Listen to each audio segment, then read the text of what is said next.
How's it going, YouTube? It's your boy Nostalgia Man here. I know it's been a while since last posted. I think this is the first post in 2026. I found this platter that's like a nice heavy duty metal platter I found at Goodwill for $4 and it's very tarnished. Pretty good. I'm gonna clean it right here for you guys with it's called brass soap. Pretty good chemical cleaner for all types of metals. I used this before, highly recommend it. I'm gonna give it a clean, so I'll see you soon.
Just like that, we got ourselves a really nice polished platter now.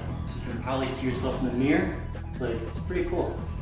$4 platter I got off of Goodwill. Hope you guys liked the video, and I'll see you guys soon. Have a good one.